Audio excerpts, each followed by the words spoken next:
सभी data types के बारे में जानने वाले हैं आज के इस वीडियो में। और ये वीडियो पाइथन और सी प्रोग्रामिंग को लेकर के है। तो फिलहाल तो अभी पाइथन देखेंगे। तो यहाँ पर पाइथन की आइडियली ओपन करते हैं। आइडियली अगर आपको डाउनलोड करना है तो आसानी से आप डाउनलोड कर सकते हैं। कैसे डाउनलोड करेंगे बता देता हूँ। क्रोम पे जाइएगा, क्रोम को ओपन कर लीजिएगा। जैसे क्रोम ओपन होगा तो यहाँ पर आपको अपने ब्राउजर पे चले जाना है और यहाँ पर टाइप करना है www.python.org। ये पाइथन की ऑफिशियल वेबसाइट है और यहाँ पर जाकर के आप एंटर करेंगे। जैसे एंटर करेंगे यहाँ पे डाउनलोड आएगा। अकॉर्डिंग टू योर जो भी आपका पीसी कंफर्टेबल होगा, चाहे 32 बिट या 64 बिट, उस हिसाब से आप डाउनलोड कर लीजिएगा। विंडोज है, मैक ओएस है, एंड्रॉइड है, जो भी प्लेटफॉर्म आप यूज करते हैं उस पे आप इसको डाउनलोड कर सकते हैं। ठीक है, फिलहाल मेरे में डाउनलोड है ऑलरेडी, तो मैं इसको डाउनलोड नहीं करने वाला हूं और यहां से ओपन करूंगा आइडियली। तो ये IDLE बहुत बेसिक सी जरूरत होती है, इसकी जरूरत पड़ेगी ही पड़ेगी आपको, ये जान लीजिए। क्योंकि बेसिक प्रोग्राम अगर आपको सीखना है तो इसकी तो जरूरत पड़ने ही वाली है। ये हो गया। अब यहां से चलेंगे, न्यू फाइल ले लेंगे और अब मैं आपको बताता हूं एक एक करके डेटा टाइप। ठीक है, जो बेसिक डेटा टाइप है क्या है, जो बेसिक डेटा टाइप है, ये मैं कमेंट लगा रहा हूं। जो बेसिक डेटा टाइप्स हैं, डेटा टाइप्स, उनमें जो पहला डेटा टाइप है वो है इंटीजर। कैसे इंटीजर यूज होगा, जैसे मान लीजिए हमने यहां लिख दिया इंट, ठीक है, और एक वेरिएबल बना दिया। वेरिएबल वो अल्फाबेट हो सकता है जो कि किसी भी अल्फाबेट से स्टार्ट होगा। देखिए कभी भी वेरिएबल का नाम तो अल्फाबेट से ही स्टार्ट होता है, नंबर से स्टार्ट नहीं होता है, ये याद रखिएगा। ठीक है, अब ये हो गया और इसमें हमने मान लीजिए 45 लिख दिया। अब आपको पता है कि 45 किस तरह का नंबर है। ठीक है, फिर यहाँ b लिखा हमने, b इज इक्वल टू 45.0 कर दिया। अब दोनों तो एक ही चीज है, लेकिन दोनों एक ही चीज नहीं है। कैसे, मैं बताता हूं। देखिए यहाँ पे 45.0 लगा है, इट मींस कि ये डेसिमल हो गया। ये नंबर किस टाइप का हो गया, डेसिमल टाइप का हो गया। और जो पहला वाला है वो इंटीजर टाइप का हो गया। अब ये दो डेटा टाइप हो गए, इसको प्रिंट करवा लेंगे। और पाइथन के अंदर एक टाइप नाम का कीवर्ड है जिसका यूज करके आप ये पता कर सकते हैं कि ये डेटा टाइप कौन सा है, जबकि सी के अंदर ऐसा कुछ नहीं होता है। इसको बंद करेंगे, चलाएंगे। चलाने से भी पहले यहाँ पे एक बार और प्रिंट लिख लेता हूं, ब्रैकेट को ओपन कर लेता हूं और यहाँ पे टाइप लिखूंगा। टाइप एक कीवर्ड है जिससे कि हम पता कर सकते हैं कि इसका डेटा टाइप क्या है। ठीक है, तो अब दो वेरिएबल्स लिए गए हैं। ठीक है, दो वेरिएबल्स लिए गए हैं और यहाँ पर इंटीजर ये टाइप का है, तो ये इंट तो हटा ही देंगे। हमको तो ये इंटीजर ऑलरेडी हमने एंटर करा हुआ है, हमको ये पता करना है कि ये इंटीजर है या नहीं है, तो ये बताएगा। ठीक है, अब यहाँ b लिखेंगे और इसको बंद करेंगे। अब इसको चलाएंगे। चलाने की शॉर्टकट की होती है F5, यानी रन कराने की। F5 करिएगा, कहेगा सेव करिए, किसी भी नाम से सेव कर लेते हैं, एंटर कर देते हैं। तो देखिए यहाँ पर पहले वाले का क्लास बता रहा है इंट, दूसरे वाले का बता रहा है फ्लोट। फ्लोट जो है डेसिमल डेटा टाइप कंटेन करता है, यानी दशमलव वाला डेटा कंटेन करता है। ठीक है, और इंटीजर हमेशा इंटीजर वैल्यू यानी कि प्लस या माइनस वाली वैल्यू कंटेन करता है। ये पाइथन का बेसिक जो है डेटा टाइप है। एक और है इसमें जिसके बारे में मैं बता देता हूं।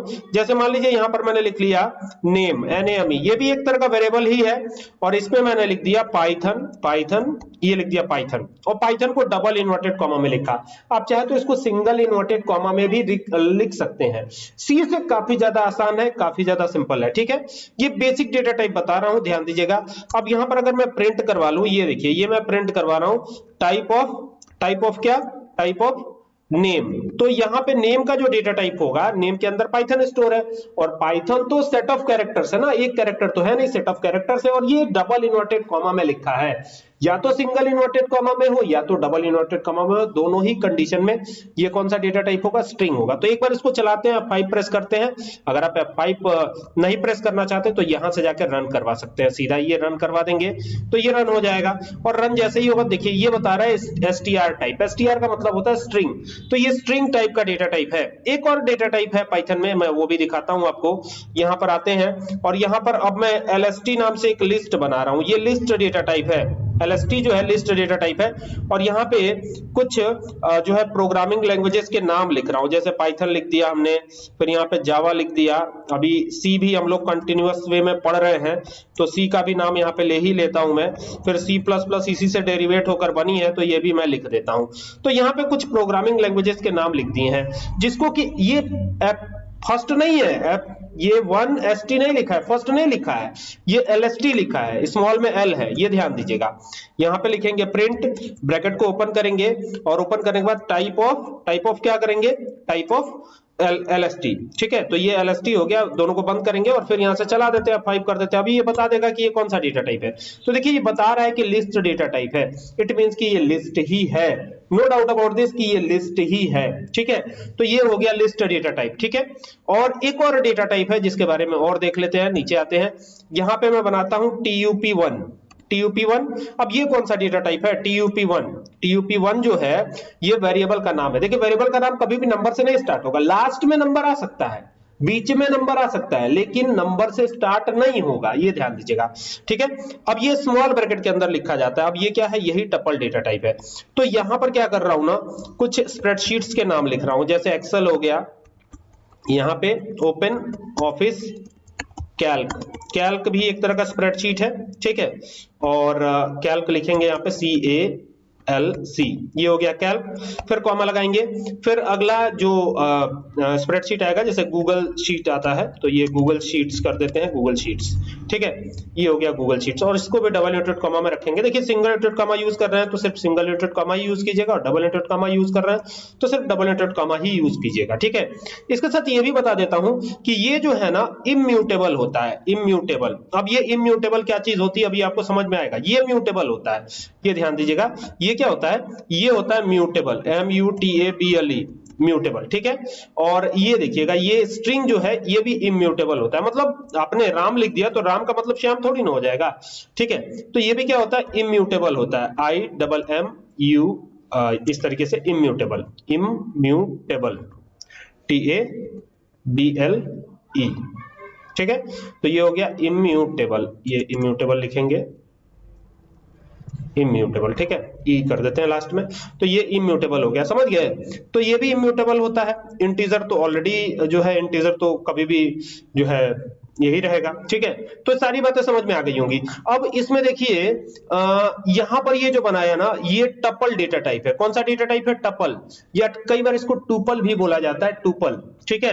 तो टपल या टुपल जो भी कह लीजिए आप, तो ये टुपल डेटा टाइप है। अब कैसे पता टुपल डेटा टाइप है? तो यहां पर ना हम TUP1 को प्रिंट करवाएंगे। तो यहां नीचे आते हैं, लिखते हैं प्रिंट, और ब्रैकेट को ओपन करेंगे और यहां लिखेंगे टाइप ऑफ TUP1, ये कर दिया TUP1, और इस तरीके से हो गया ये। अब F5 करिए, एंटर करिए, तो देखिए यहां पर ये बता रहा है टुपल डेटा टाइप। एक और डेटा टाइप है जिसके बारे में जान लेते हैं, उसका नाम है, यहां पर मैं एंटर करता हूं, देखिए की और वैल्यू का कॉम्बिनेशन होता है, उसे कहते हैं डिक्शनरी डेटा टाइप। तो dict1 लिखता हूं, डिक्ट तो कीवर्ड हो जाएगा, और ये कर्ली ब्रेसेस में लिखा जाता है, कर्ली ब्रेसेस में, ठीक है। और इसमें एक की होती है, जैसे मान लीजिए हमने लिख दिया नेम, तो नेम एक की है, और ना यहां पे अगर नाम किसी का आ जाए तो ये इसकी वैल्यू है, जैसे मान लीजिए मैंने अपना ही नाम लिख दिया, तो ये इसकी वैल्यू है, ठीक है।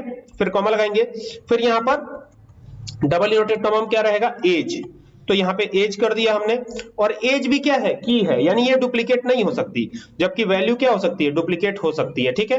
तो ये एज हो गया, और एज में जैसे मान लीजिए हमने दे दिया 35, तो ये इस तरीके से हो गया। आई बात समझ में? अब इंटीजर है तो इसको सिंगल इनवर्टेड कॉमा या डबल इनवर्टेड कॉमा में लिखने की जरूरत नहीं।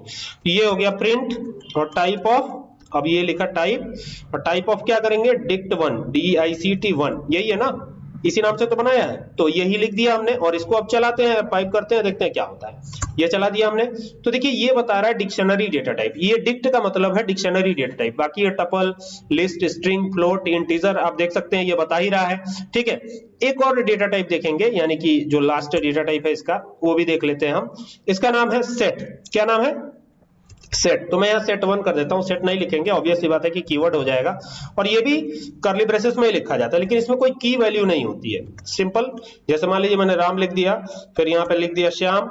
हाँ, इसमें एक चीज है कि आप डुप्लीकेट वैल्यू रिपीट नहीं कर सकते, कर देंगे तो एक ही बार प्रिंट करेगा, कर तो सकते हैं, लेकिन वो डुप्लीकेट वैल्यू अलाउ नहीं करेगा। अलाउ ना करने का मतलब वो अपोज नहीं करेगा इस बात का कि आप लिखिए ही मत, लेकिन वो जो है डुप्लीकेट को एक ही बार प्रिंट ही करेगा अगर आप प्रिंट करवाएंगे। तो जैसे मान लीजिए मैंने यहाँ फिर श्याम लिख दिया, ठीक है, तो ये हो गया। अब फिर एक बार और श्याम लिख दें, ठीक है, या कुछ और लिख देते हैं, जैसे मान लीजिए हमने लिख दिया यहाँ पे लोकेश, एक और नाम लिख दिया हमने, तो ये इतने सारे नाम लिख दिए। अब इसी को प्रिंट करवा लेते हैं, तो यहाँ लिखेंगे प्रिंट, ब्रैकेट ओपन करेंगे और यहाँ लिखेंगे set1, ठीक है। किसको प्रिंट करवा रहे हैं? set1 को, लेकिन set1 का टाइप प्रिंट करवा रहे हैं, तो टाइप ऑफ set1, ठीक है, तो टाइप ऑफ सेट वन कर दिया हमने और ये इस तरीके से बंद हो गया और कंट्रोल एस करके सेव कर लिया इसको हमने। और अब इसको चला लेते हैं, तो यहां से रन कर देते हैं, तो अभी पता चलेगा कि इसका डेटा टाइप क्या है। तो आप देखिए ये बता रहा है कि इसका डेटा टाइप सेट है। पाइथन की पूरी कोडिंग ना इन्हीं डेटा टाइप्स के इर्द गिर्द घूमती रहती है, ठीक है। पाइथन की जितनी कोडिंग है वो इन्हीं डेटा टाइप्स के इर्द गिर्द घूमती है। आई होप कि आपको बात समझ में आई होगी कि ये किस किस प्रकार से काम करेगा, ठीक है। काम तो और डिटेल में और भी वीडियो आएगी तो उस पर आपको पता चलेगा। फिलहाल तो ये वीडियो वॉच कीजिए और ये जान लीजिए कम से कम कि ये डेटा टाइप्स क्या है, किस तरीके से यूज होंगे, इसमें क्या क्या आता है, ठीक है। अब जैसे ये है ना, यहाँ पे देखिए ये फ्लोट हमने यूज करा है, तो क्या ऐसा पॉसिबल है कि हम यहाँ 4/3 लिख दें तो भी एक्सेप्ट कर जाए, इसको फ्लोट बता दे? तो चेक करते हैं, यहाँ पे F5 करते हैं, तो देखिए ये 4/3 को भी ये फ्लोट ही बताएगा। देखिए ये 4/3 को क्या बता रहा है, फ्लोट बता रहा है, क्योंकि यहाँ पे 4/3 क्या है, इसका रिजल्ट डेसिमल में आएगा। और ये जो ऑपरेटर है ना, ये डिवाइड ऑपरेटर, मैंने पहले ही आपको बताया था इसके पहले वीडियो में कि डिवाइड ऑपरेटर हमेशा क्या करेगा, फ्लोट में रिजल्ट देगा। इट मींस कि डेसिमल रिजल्ट देगा, यही इसका फंक्शन है। जबकि एक और हमने आपको ऑपरेटर बताया था जो कि अर्थमेटिक का ही पार्ट है, जिसे कहते हैं फ्लोर डिवीजन ऑपरेटर। यानी दो बार ऐसे अगर लिख दें तो ये क्या हो जाएगा, ये इंटीजर हो जाएगा। अगर मैंने दो बार लिख दिया तो ये इंटीजर हो जाएगा। अभी आप देखिए, मैं इसको चलाता हूं दोबारा से, तो आप देखेंगे तो ये इंटीजर ही बता देगा। तो देखिए 2 बार इंटीजर आ गया, देख रहे हैं। तो फ्लोर डिवीजन कभी भी पॉइंट में रिजल्ट नहीं देता, जबकि एक बार हटा देंगे तो आप देखेंगे कि वापिस से ये फ्लोट में कन्वर्ट हो जाएगा। देखिए कन्वर्ट हो गया। तो ये आज का क्लास था। आई होप कि आपको समझ में आई होंगी बातें। आगे हम लोग बात करेंगे पाइथन पे भी, सी पे भी बात करेंगे, लेकिन फिलहाल तो सी के लिए ये वीडियो नहीं थी, ठीक है। चलिए मिलते हैं नेक्स्ट वीडियो में, सी लैंग्वेज की वीडियो होगी वो, और बाकी पाइथन पे तो वीडियोस आती ही रहेंगी, सी पे भी आएंगी। तो चलिए अब नेक्स्ट वीडियो मिलेंगे। उम्मीद करता हूं वीडियो अच्छी लगेगी। वीडियो अच्छी लगे तो हमारे channel computer and Excel solution को सब्सक्राइब करें। Thank you for watching this video.